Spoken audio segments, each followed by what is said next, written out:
Welcome to the Prime People Podcast. I am your host, Justin Conico, and today we are lighting it up with some of the most incredible people when it comes to video content in general. We have Glennda Baker, the queen of content when it comes to real estate. She is one of the most recognized faces, if not the most recognized face on the planet. We have my boy, Zach Faust. He's an absolute monster at short form content. His podcast is absolutely killing it. Going to end up being the Joe Rogan of his area, if not all of North America. And then we have Jeremy Knight, who I actually got to spend some time with in person when I was speaking at a conference, and I learned that he's an absolute ninja when it comes to YouTube. Now, I'll set up the stage. The way that this conversation, this panel happened was Jeremy and I were having a conversation about a reel that I posted. It was on the BAM podcast, or actually the Overask podcast with Eric and Matt Lionetti. Matt's supposed to be coming on today too. If maybe he got called to speak somewhere, but we will see in a little bit. That clip though had a little bit of saltiness to it in the way I was speaking about video. Now, it was not contextual to the whole conversation because Eric, Matt, and I were really talking about how much real estate, doing video on social helped me build what I had today. And I was talking more about the agents that, were really poo-pooing video or talked smack on me while I was doing it.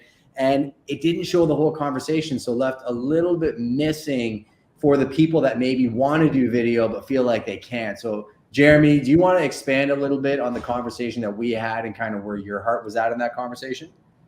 Yeah, I feel like, so many agents, they look at people that are doing video and then they just go, I can't do that. I can't do that. Or they just fill their mind with all the reasons why they can't do something.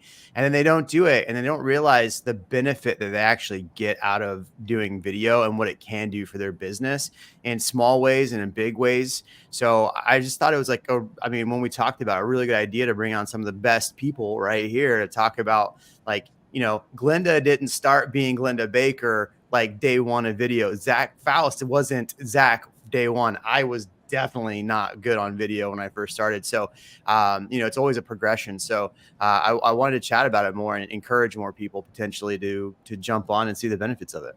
Yeah, amazing. I think we'll start the conversation there in a second and talk about our day ones. I'd love to hear that story, and I'll moderate the conversation. I'll share a little bit myself. If you're watching this stream and you want to ask any questions, you can go to any of the platforms you're on and just drop it in the comments. If you're part of our insiders community, then you can actually come on the stream at about 1:30. I got a couple people that are going to pop on and ask some questions. You'll recognize some of them. One of them's in studio right now, a longtime friend of the Prime Nation. So I'm super pumped about this.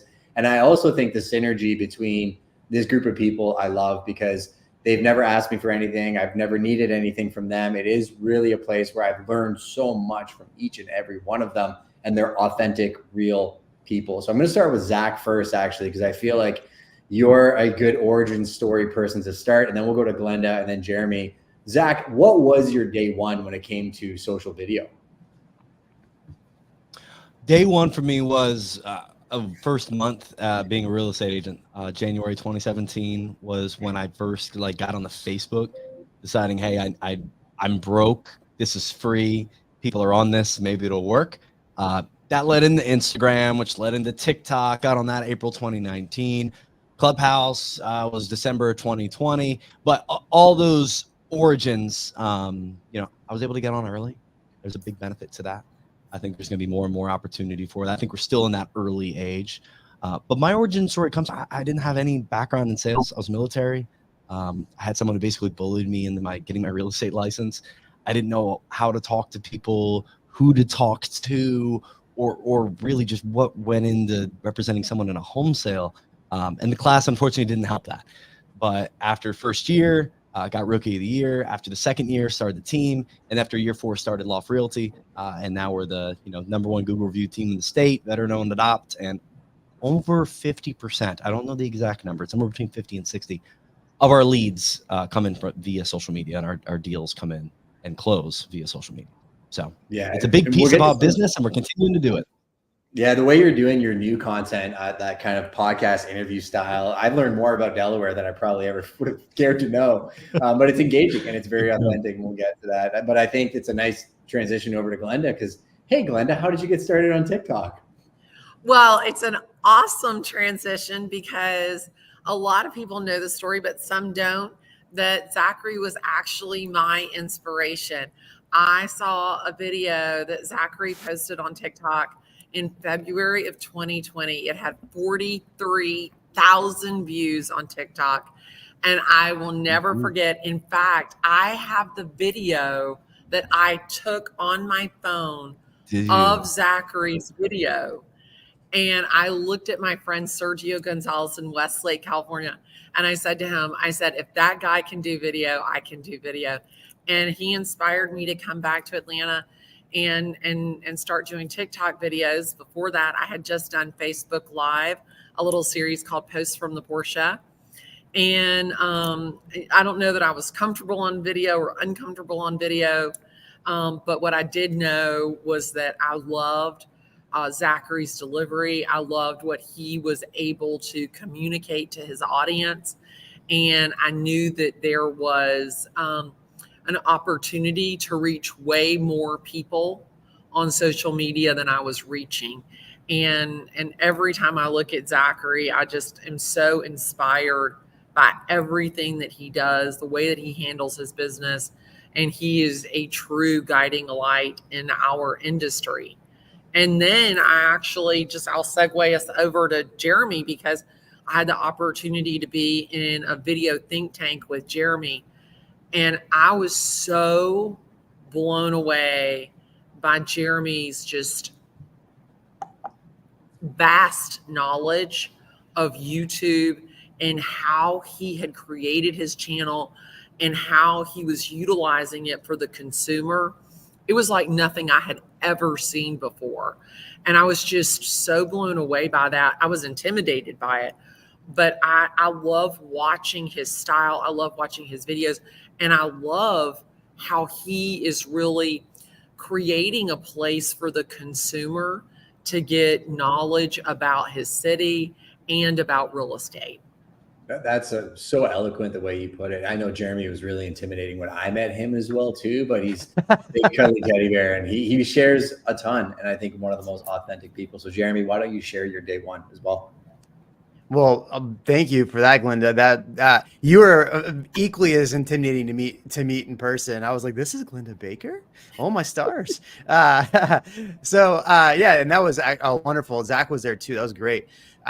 So look, starting off real estate, I always heard from Tom Ferry about, you got to do YouTube. YouTube's the next frontier. This was years ago. Yeah. I didn't really know what that was. In my second year in real estate, I was up for we were up for Rookie of the Year, but we left that brokerage, and I had closed like 73 deals that year. We were on fire. And at the end of the year, I looked at my P&L and I was like broke. And I'm like, how did we close all these deals and we're broke? And we were spending money on everything.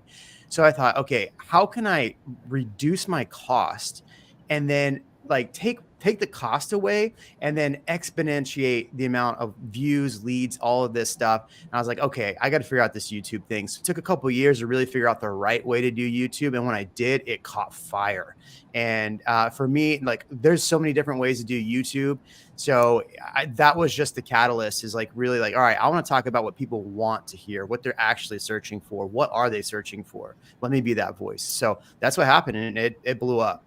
Yeah, I love those stories and again, I think we're going to stick to going back to the principles of video and communication, right? So people can really not be afraid of a camera, because I think sometimes if we talk TikTok, we talk Instagram, we talk YouTube lives, like people get overwhelmed thinking I got to learn all of these things, when in reality, it's more just the structure of the thing. Pick one till you get good at it and then go from there. When I started, it was really Gary Vee was the one that actually triggered me into it. So I saw his Remax speech back in like 2013, I think, before he was Gary Vee. And he talked about the thank you economy. And he talked about how we're going back to like, your cobbler, your butcher, that like your grandfather knew the person he did business with. We had been through a compressed age where, companies were really just squeezing people for the profits, right? It was, let me get you the cheapest thing I can, maybe the lowest quality in the fastest time as possible, take the human out of it. And I hate that environment. Like I like people. And I remember he had the Daily V, and I started the Closers Daily. You can still search the hashtag the Closers Daily and see terrible videos that I did for years before. And the algorithm hated me because short form wasn't a thing. This was like 2015, I think, when I really started doing them.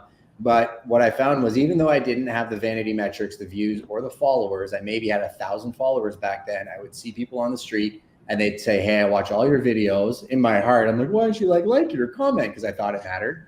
But I had signs up everywhere, and it was because of the videos that I did, right? So I'd love to just roundtable this discussion around, like, what gave you the courage to press record, and what would you tell somebody watching this that is maybe too afraid to actually press record and post something before we get into details? And anybody can jump on here. So, Justin, I kind of want to piggyback on what you said. It's not about views. It's not about virality. It's not about vanity. None of us are shooting videos in zillion-dollar houses in white suits in front of a Maybach. The content that we're creating is for visibility and value for the audience.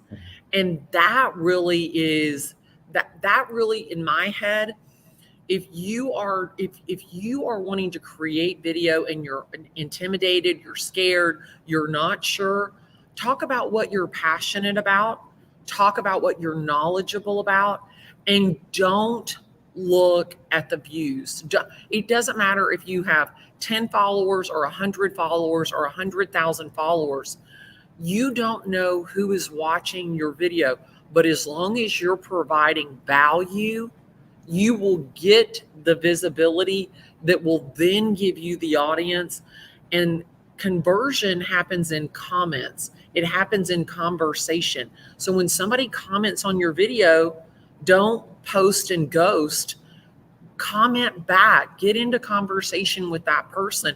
Ask your audience, what do they want to know about real estate, so you can provide valuable content to get the visibility to then get into really converting people from online to on-site. I love that. Jeremy, you shared something with me when I met you actually in person. It was about how to respond to trolls online, right? And it was about these YouTube comments that would come in, and it actually happened on one of my YouTube videos. And it was like, just thank them. Every time they post a comment, even if it's negative, be like, thank you for being here and being the best fan of my channel. And they get so mad, they keep commenting, and then there's more comments, and it helps your algorithm. That piece to you, I guess, the same question. What would you tell somebody that's scared to press record, that, is kind of stuck in that place? I think it's really important to think about the value add that video can give you, right? So if we think about everything we're doing in this business, if we're spending time and money on something, we got to get value out of it. And Glenn is 100% right. It's not about the views. It takes one person to watch your video and go connect with you on a personal level and go, I want to work with that person.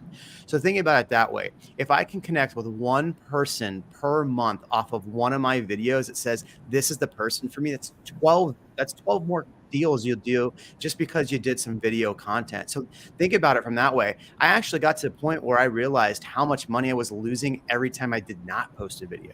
And that was more detrimental to me than like anything. So I was like, oh, I got to shoot a video today. And so it's time in. And I think this is the really big thing that people see, either my YouTube channel or big YouTube channels or big, Instagram or TikTok channels, and they go, well, I'll never get there. Well, it didn't take, it takes years to become an overnight success. And so it really is time in and effort that you put into something that really will grow. And look, you're not going to get successful overnight, but tomorrow, the next day, the following day, if you keep doing those things, you will. And it's more beneficial for you just to do it than it is for you to sit on your hands and wait for business to come. My favorite saying of all time is, don't wait for your ship to come in, swim out and get it. It's the same thing with video. That's a great quote, I think. And Zach does a great job of that too, in terms of being gritty and always innovative, right? I think Zach, same thing, like what Glennda said about you is the same way I felt about you when we met on Clubhouse, and you were always giving. And then I started following your content, and it was just really authentically yourself. Like, the videos were hilarious, but you shared a lot of your backstory. You would come on my podcast and we talked in depth. We have a lot in common that way.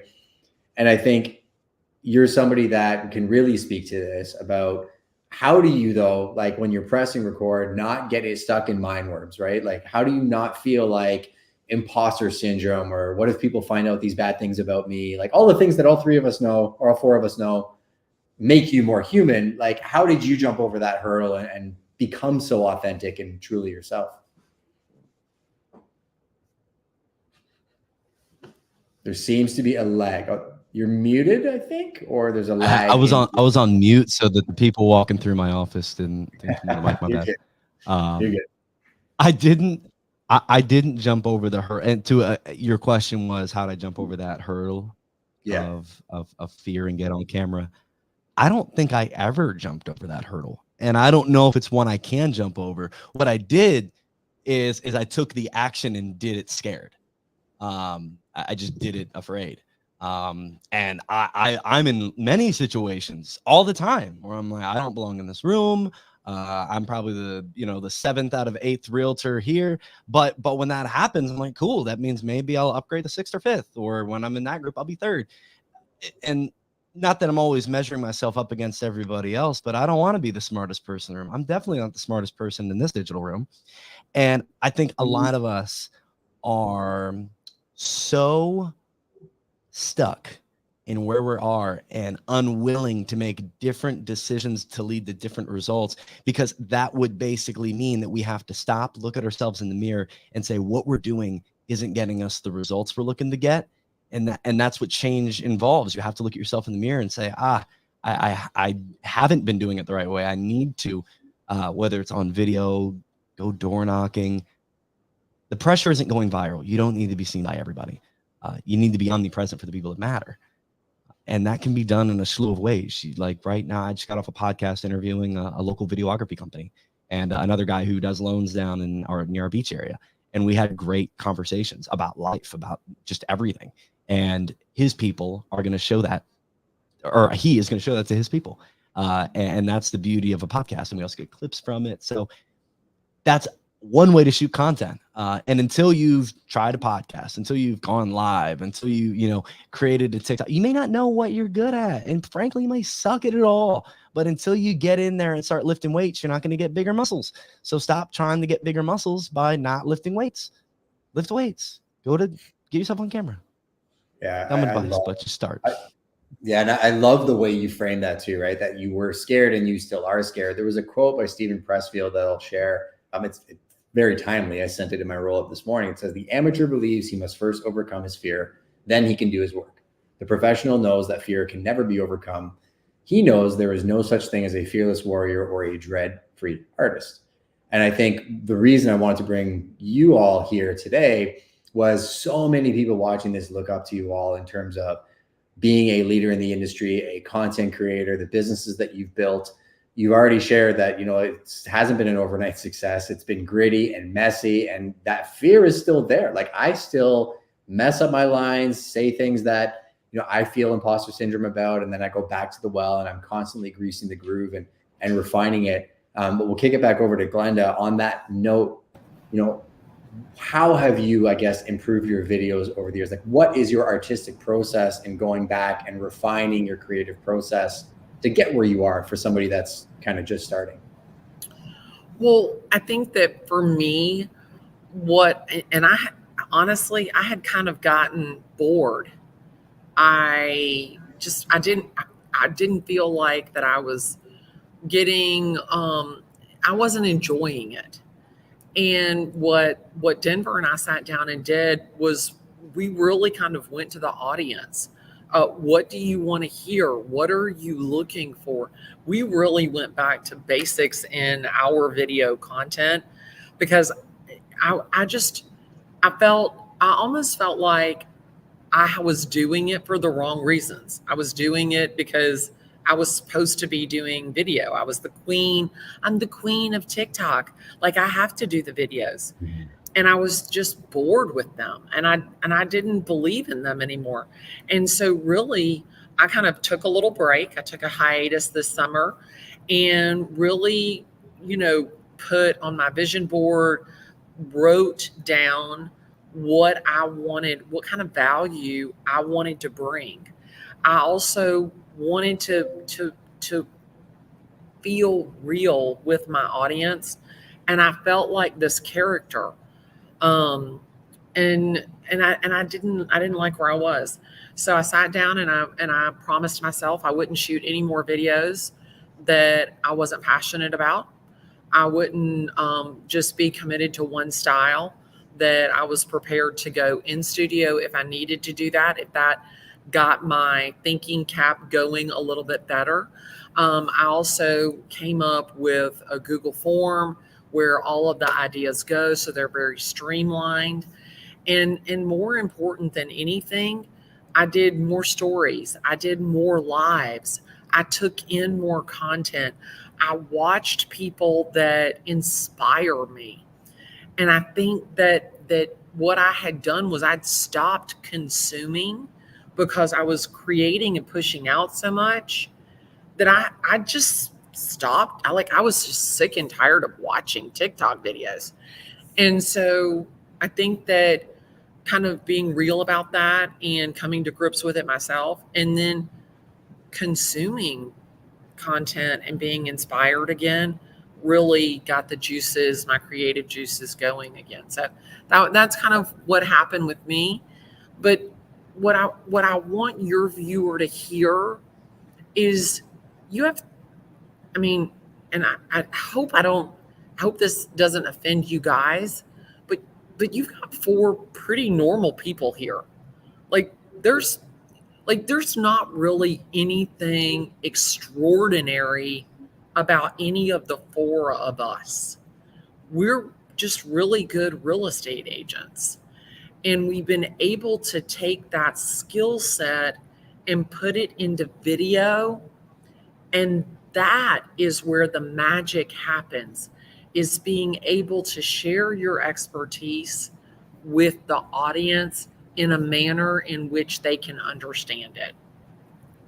And I think a manner, like as you were saying that, I'm thinking of how different we all are, right? And I think of how unique and ourselves, I think we try to be in our content. And where people really miss the mark on video is they see another YouTube channel or another TikTok channel and they try and just become a carbon copy of that. There's no humanity in it. There's no uniqueness to it. When in reality, like the wrinkles, the cracks, the bruises, the things that make us who we are, if we can somehow get that translated to our audience, you're going to attract the right people. And again, there's no competition because we're all so different in how we do things. Be real. That is like, that's what I love about Zachary, is that he is himself. And I think that is what has contributed to the success of certainly everybody in this room, is that they're not afraid to be themselves. And therefore people just really just gravitate towards them. It's really attraction marketing at its most basic level. Yeah. And another thing with that is I'm a better real estate agent. That's one of the best pieces about the whole content. I'm a better realtor. I'm better at talking to sellers. I know more about the market. Like Jeremy, I know you deep diving every article that comes out about the Austin area has made you just the fucking guru. I'm sorry, the freaking guru of the Austin area and anyone looking in the real estate. And that's just been a supplementary factor of it. I know for me, content is, even from the beginning, that was almost like my practice board. Like I didn't have clients to talk to, so at least I could research and find out what those people were interested in and make content around it. So when I did have someone to talk to, I had answers. So it's honestly too, just like I'm a weirdo. Like when I'll listen to the Joe Rogan podcast and I'll pause it and I'll answer the question like I was the guest, or I'll reframe it and be like, what do you think he would ask him in this situation? And almost practice being in that scenario. So when I am shooting a podcast, I can be a little closer to that mindset. And I think that's what a lot of people do in content creation. Glennda did it with me. I did it with other people. Jeremy did it with other people. We all are just a mixture of the inspiration we find. And there's a lot of inspiration to find, almost too much. But if you can find your people and just do the thing, like it's not copying. Everyone's copying a little bit of somebody. Just do the work and then you'll be a better realtor too, maybe. That's a massive hack, right? So, I mean, we're all digging into this NAR story right now. There's a bunch of stuff happening. Canadians, we held interest rates. I know the US held rates yesterday. What you said by proxy, like people want to know how to get better at the thing. I'm like, I use content creation as my pillar. I'm going to consume content, to Glenda's point. Like I'm going to consume content thoughtfully. There's a big difference between being subjugated or being used by the tool. So like doom scrolling TikTok and watching ridiculous things because that's just what it's designed to make you do, or going in and thoughtfully consuming content. And then when I actually create the content, again, greasing the groove to use tools like AI and my system to say, okay, this is Justin's unique take to NAR, because the big lawsuit in the States, it's going to affect Canada very differently because we're implementing, trying to remove dual agency and not allow like the listing agent to double ended. So when a consumer doesn't want to use a buyer agent, what does that mean, right? It's a very different look than markets in the States or in different places. Jeremy, on the YouTube side, I know like you had to probably do a boatload of research, consuming content, but over the time for your channel, like you said, you did it for a bunch before it caught fire. I guess going back to the original question, what was it like for you greasing the groove? Or like, what was your artistic workflow like as you were improving on the early content that you shot? Yeah, I think the most important thing to talk about here is that nobody was perfect when they first started. And I think most people get so intimidated on having perfection over just getting content out. And that's how I started my channel.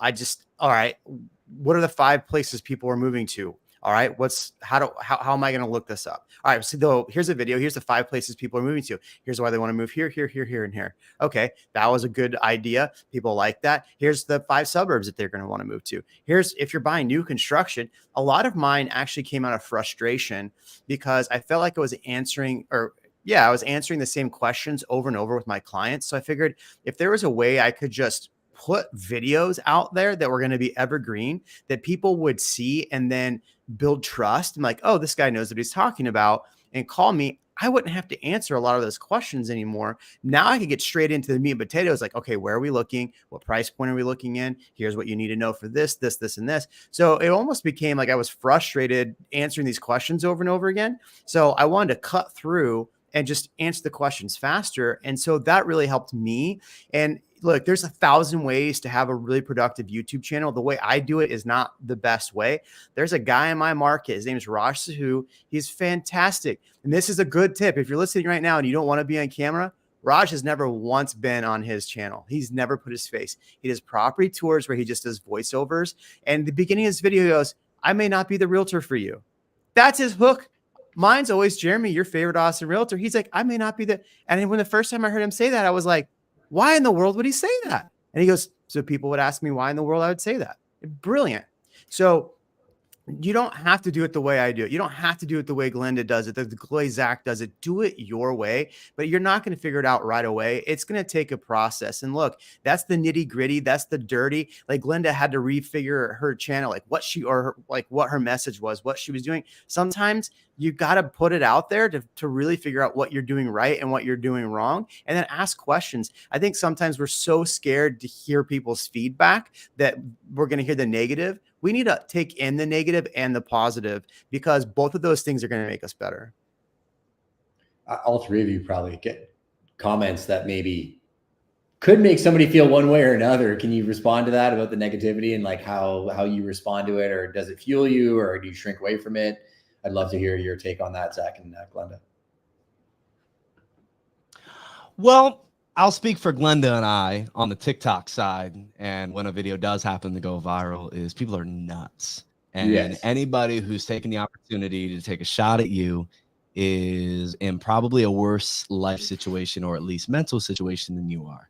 So empathy toward that person is the the best answer, but not the easy answer. It's much easier to say F that guy, like F Roger 321. Like, I don't like that guy. Like, I used to before I got my new teeth, because there's some like yellow right here, and then they would comment on my gap in my teeth by like putting like a baseball space, baseball space, baseball. And then I was like, for life of me, I was like, what's this comment even mean? It's like, oh, the gap in my teeth, that hurts. And but you're probably speaking to the agent who, by the way, as of 2017 didn't exist, that is trying to make money and build a database and find clients via social media. You're more than likely not going to run into that scenario. What you are going to run into, though, is more than likely lack of engagement. And avoidance of that is going to be by making sure that the people who are viewing your content, you're hitting their intent and their interest. if you know the intent of why they're on the platform and the interest of the people you're looking to target, you're probably going to get decent engagement. To Jeremy's point, there's always going to be trolls. So just saying thank you for the algorithm juice is a great answer. Yeah. I'll say though, like I had to go through a complete content reshift back in April, where I had built a 1.6 million following in different platforms off of story times and different things that were very not neutral, but definitely not Delaware facing for the most part. And when it was, I did get business from it, but it wasn't like extremely niche down to being a Delaware realtor. In April, we made that switch and we went after what's the intent of the person on this app and what's their interest. Let's talk about Delaware stuff, overrated, underrated. Where are the restaurants? Top 5 this. Let's interview that person and get the interest of the Delawarean. And we've had to restock everything. I'd sell my 1.6 million account for 60,000 Delawareans if that account exists. So it's not all about followers. It's not all about virality. It's much more about, are you bringing a dense, niched down package of content that's going to be valuable for the person that can actually transact with you? That was a really simple way to break it down too, right? Like, what is the intent of the person that's on the other side? Because we always think it's about us, right? I think that's also the biggest misconception about creating content. And the intent for the person on YouTube, I don't know if you're above me on everyone else's side, but the intent of YouTube, as someone on YouTube, is much different from someone going like this on TikTok, and you got to keep that in consideration. Yeah, and I think that's why we did this, is that, like, in my mind, the intent of the people that are here is they just want to do video and they want to figure out how. And I happen to know 3 really cool people that know a lot about video, and that's why we did this. Glennda, and I think sometimes too, it can translate into real life, right? We deal with the same stuff, the same people that may hate in a comment, they may be saying stuff behind our back, and things will get back to you in this business because it's a dog-eat-dog world. How have you kept positive and stayed focused despite the millions of comments you must get on your videos? Cold punch. So, about you, I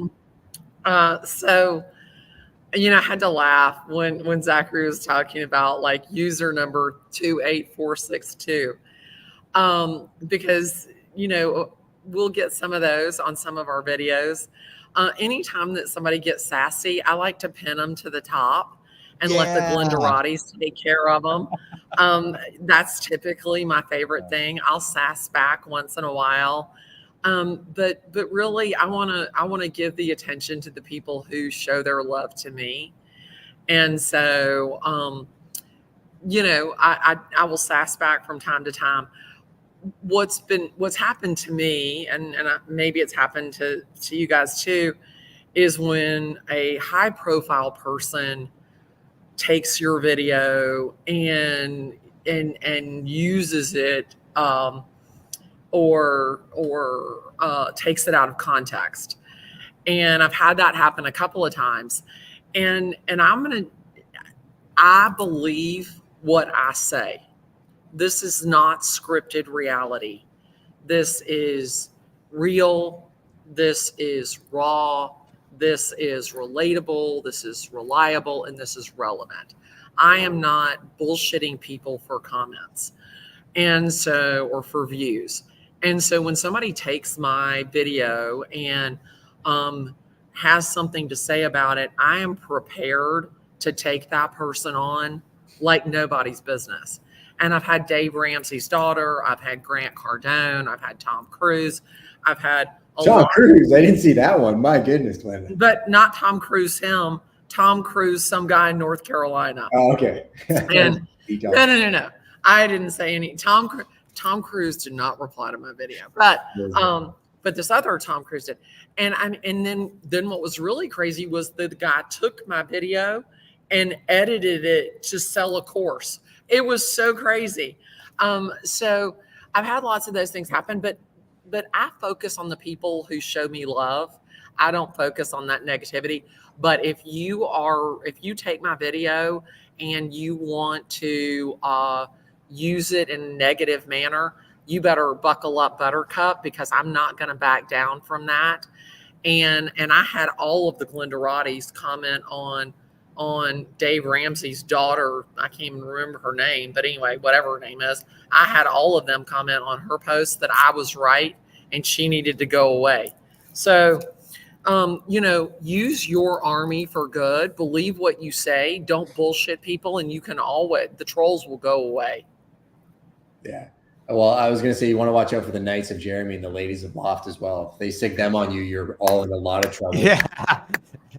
But Ladies of Loft. Yeah, that's actually, I'd love to roundtable this question. It's something I've been chewing on, right? Because like I always try and see the best in people, but I've seen a couple things too, where like if I show up in a space, speak on this podcast, get asked to speak on the stage somewhere, that after the fact, maybe it doesn't align with me, or I see something about that person that they've used the content that I did to sell something, and I've taken down podcasts, or, you know, I'm big on people just being authentic and truly who they say they are, not, you know, somebody else behind the scenes.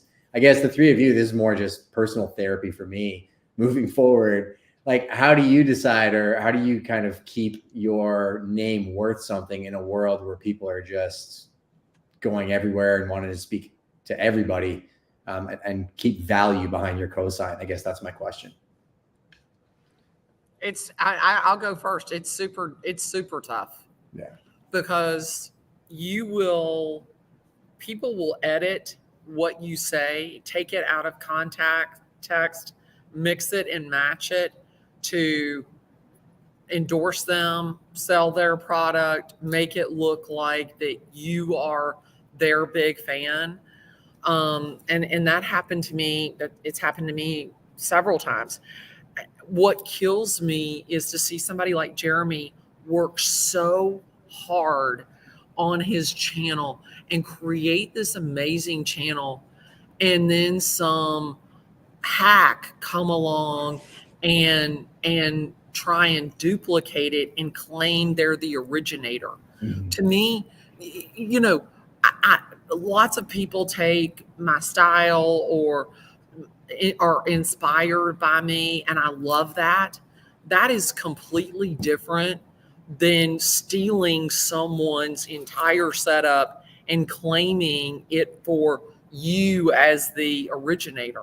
And for Jeremy, like, I literally want to go punch that person in the face. Like, I want to rip their lungs out. And it's not even me. They didn't take my stuff. So, but you have to, and I depend on you, Justin, because you kind of are that voice of reason. You have this high integrity. You have this very well thought of, and if you put somebody on your podcast who is an impersonator or someone who is like that, you know, you're putting us all in danger. So I think that it's up to the people who are doing it right to call out the people that are doing it wrong. Yeah, that happens in backroom conversations sometimes too, right? Some people I've had on, like, there's some people I trust, you guys are part of that group, and other people that I'll message and say, hey, do you know much about this person? And they'll tell me, yeah, I know them, but like, I don't know them. And that gives me enough to really start digging in. And other times, like, no, they're super solid. And, you know, the cosign of other like-minded people sometimes help. I guess, Jeremy and Zach, how do you guys kind of shield yourselves from people that are maybe not truly wanting to be in collaboration, right? That just want to kind of get around for the parasitic type of relationship? I mean, you're always going to have people that just want something from you, and you just have to, it's a battle. I mean, I think at a certain time, I finally realized, like, oh, this person just wants something from me, and it's like, we're not reciprocal, right? They're wanting to benefit from me, and we're not like having an actual, like, honest, like, relationship out of this. So, like, I think that's just something that comes over time that you have to understand. It's just going to happen. Yet, as long as you're honest with yourself and you're doing what's best for you and the people around you, like, people will suss out, like, the people that aren't being honest. You know, they'll, like, call it out. Like, my good friend Glennda here is calling out someone who did exactly what she said. So they did. And, you know, I've had to deal with it, but I'm not going to, you know, I'm not going to call them out here right now. Zach, what's up? Zach, what's up? I don't see so I don't know how to put this. Naive 30-year-old's answer. Just turned 30. I'm an adult now. I believe the universe gives back what you give. I'm going to run into shitty people. I'm going to run into great people. If I'm my best that I can be for that day for all people, life's going to turn out okay. Yeah.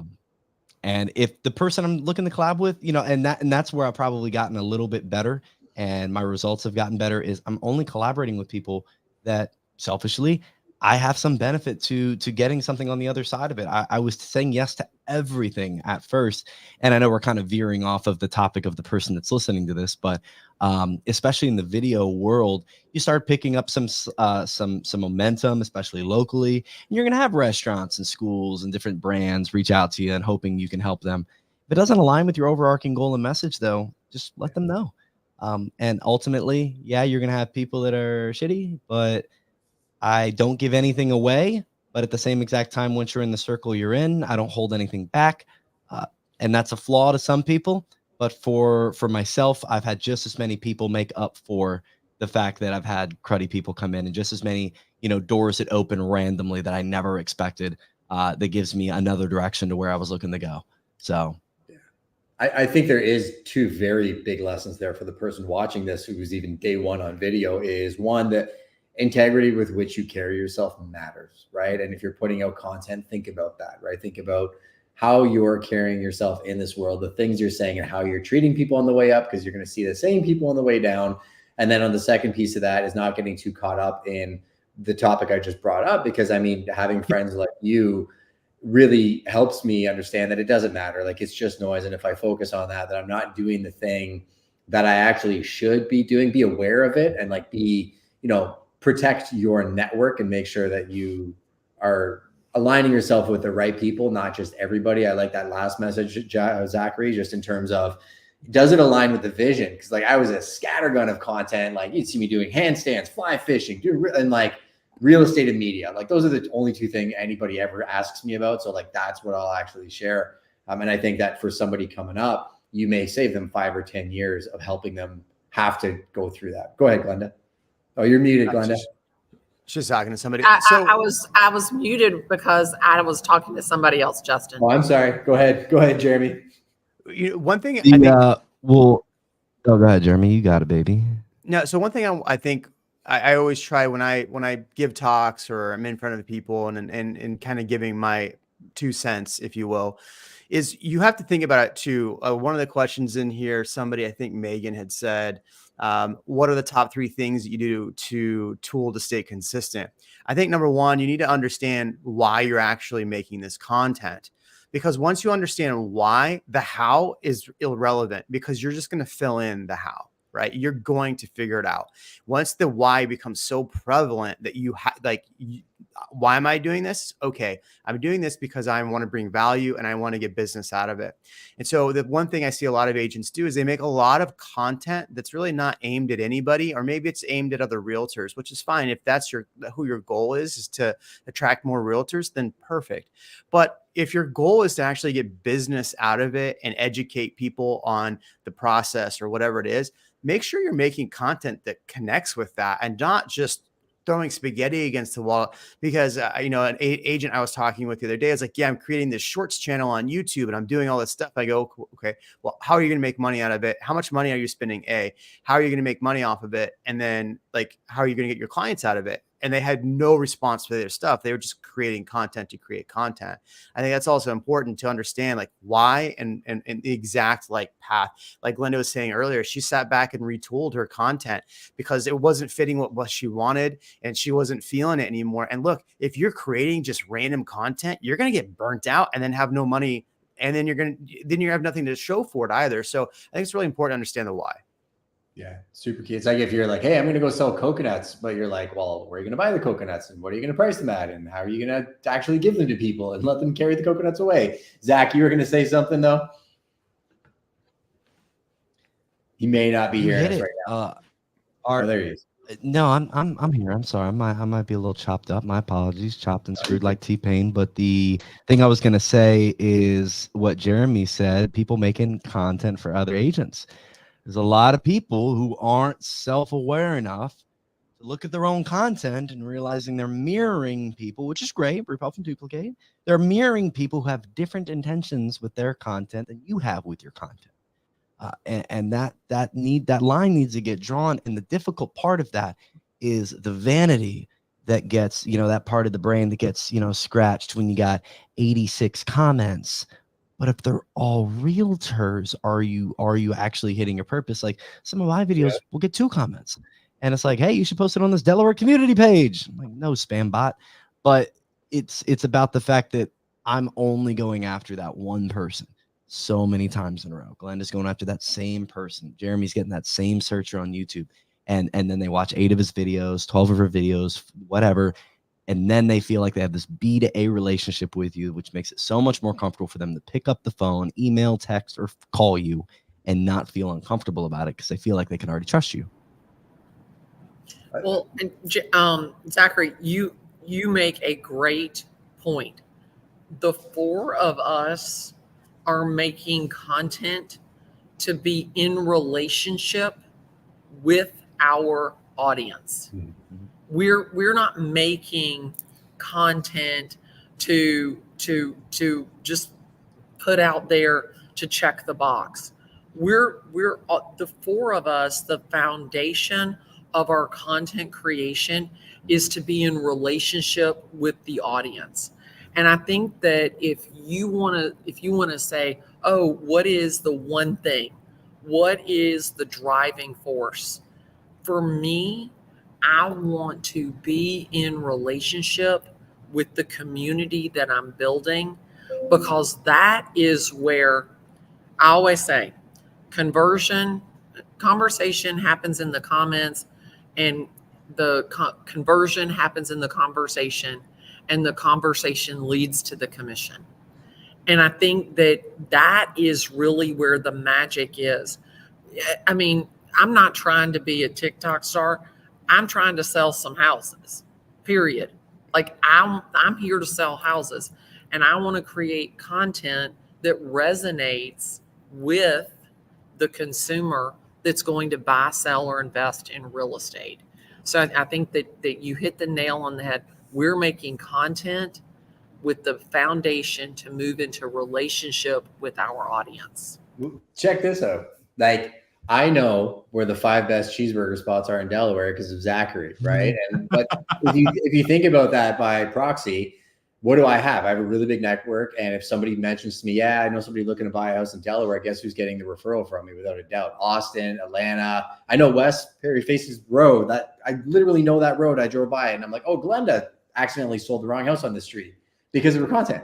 And there's one major thing I want to tell anybody watching this. Like, if you sit there looking and comparing yourself to other accounts and be like, oh, they've got 50,000 followers, they get 84 comments per post. Like, FYI, people pay companies and engagement farms to have 35 different comments go on. Or have group chats set aside to all comment on each other's shit. Absolutely. And it's like fire. And that game never ends. That's a mindset that you can change from day one, because even myself and Glennda, I'll speak for me, maybe not Glennda. I've done that. I've looked at other people's profiles, but like, my content's better. Why do they got more fun? Like, you can play that game all the way up.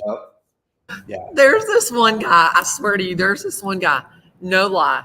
He has 24 to 27,000 likes on every post. He has 140 to 160 comments on every single post. And I'm like, what the fuck? Like, seriously? Like, that shit is so stupid.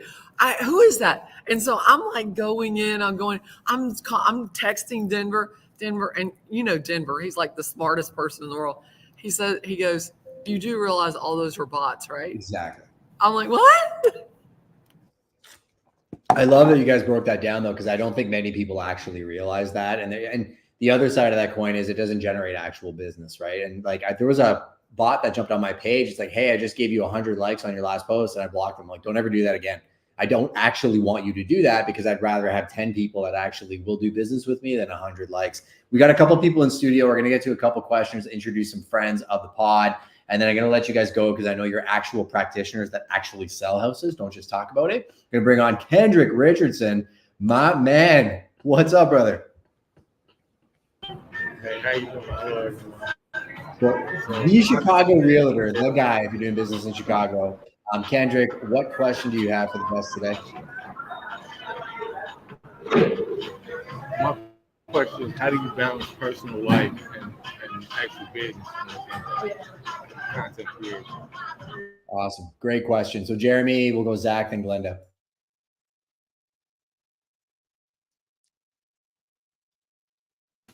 I can't hear you, bro. Oh, there we go. I said not well, but you have to schedule it. Like I literally on Tuesdays in my schedule, it's literally from 9 to 1. I'm shooting I have a second channel now that's all property tours. I shoot that and it's in my calendar. If I'm not doing that day, I'm shooting for my other channel. So it's in my calendar. It's tough because, you know, we sell real estate, we're families, we run teams. But if you don't schedule it and follow a schedule, you have to manage your schedule. Mondays are, so I'll start from Sunday. Sundays are completely off and with family. Mondays are 100% for business development and team lead. All my mornings also up until 9 a.m. do that. And then from 9 to 4:30, I'm scheduled in at work. At 5 p.m., I go home. Sometimes that shifts, sometimes that change. Fridays are for listing appointments. And then Tuesday and Wednesday, I'm in the studio upstairs shooting content. That's actually what I was doing. And now Thursdays are our podcast day. So 3 days we're in the morning, we're shooting content, and I still get to play hide and seek with my baby girl every day. So it's possible, I promise. Master your calendar. Yeah. That's it.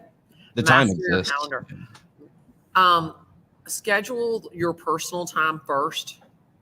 Always schedule your personal time first, because you can work the business around any time.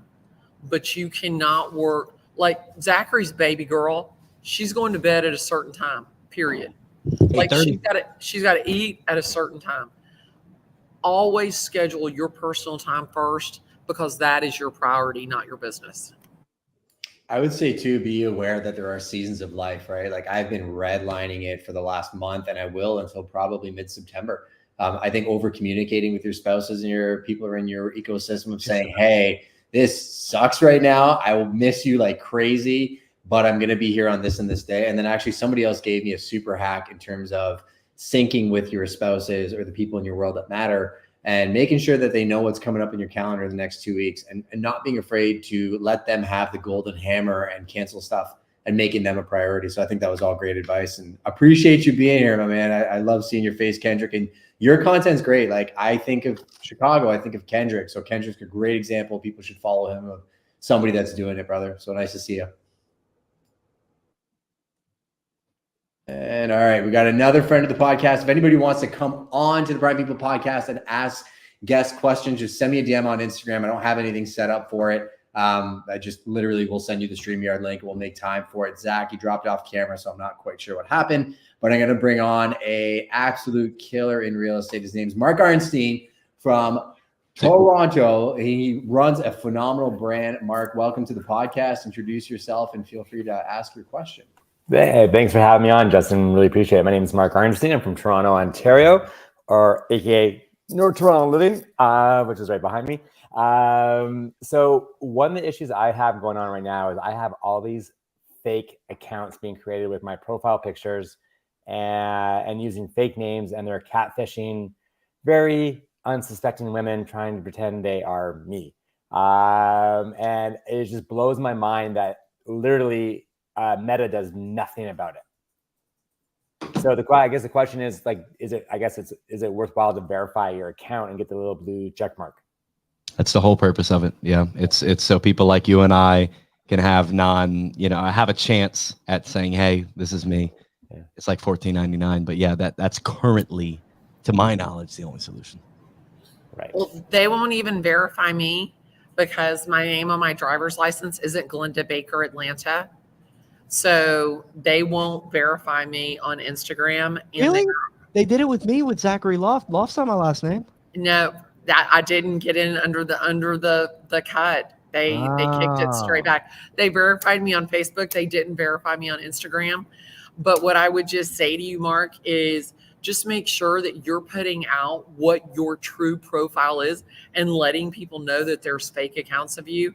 Right now, there's 151 fake Glennda accounts on TikTok. Wow. And so what we do is we just constantly put out, if you're looking for the real Glennda, this is how many posts I have. This is how many followers I have. If you're seeing something any different, it is not me. It has nothing to do with me. And I'm never going to ask you for money. And probably I'm never going to ask you for a date. I like how you put it probably. What about you, Jeremy? I don't really have that problem yet, but I would definitely say get verified and then, just put out. So like on YouTube, I have a community page. So I put a lot of like stuff out in the community page where people like can interact with me on there, but I don't have the same problem they have. Yeah, I think a warning for people watching this is be very careful about the messages you accept, the phishing scams. I did a whole podcast 2 weeks ago about it with John Pazanik. They're very complex. Like I almost got caught on a couple of text messages that came in and emails, let alone the fake accounts. Mark, I had it happen to me like crazy, and then it just stopped. I don't really know why, but it was happening almost every 3 months. What Glennda said's bang on. It was always reposting it on my stories, educating my audience, but there's only so much you can do about it, right? Which is what I already do. Like I get, because it's like, it's not they're coming directly to me. It's like people saying, do you know if someone's created this fake account using your pictures? And I had one guy, someone messaged me and said they posted a picture of my wife and I and said that they were really sad because today was the anniversary of their dead wife. That was a picture of my wife and myself. Yeah, like, it's just disgusting. Like, well, I'd say, so here's another tip for you guys. Like I use Owl 360 here locally. Like get a good IT guy on your side too. Like somebody that actually understands tech and security on the back end. Like as your accounts grow and you get to a certain size, not a bad idea to have somebody else, have that conversation with you. But I think there's only so much you can do when it comes to social media accounts because the multi-billion-dollar companies can't even deal with it. I know, Elon's doing what he's doing with Twitter. I know it's coming to Facebook and the other platforms. I'm a power user on LinkedIn, Facebook, Instagram, and Twitter because I actually get real business from it and I use the tools that they have. So I think verification is going to come and progressively get a little bit better, but the deluge of data that those guys have to deal with and the users, it's unconscionable. They just can't deal with it, right? I think it's always going to be there in some form or facet. But appreciate you coming on, Mark. I'm going to wrap up the podcast. Thanks for having me. Appreciate every single one of you for being here as well too. It's like almost 2:00. I know that you guys are going to have to bounce and you made extra time for me. Thank you for making the time to come on the podcast. Everybody go give them a follow, watch the replay, send them a DM. And if you're in Atlanta, call Glennda for real estate. It's because what she loves the most. I'm sure I'll have them all back on the podcast at some point in time. And thank you guys, man. I can't tell you how much I appreciate each of our relationships and what you've done for me personally. So want to let you know that it's definitely helped me, and I'm sure you helped a whole bunch of people today. Awesome. Thanks. Thanks so much, Justin. Appreciate you.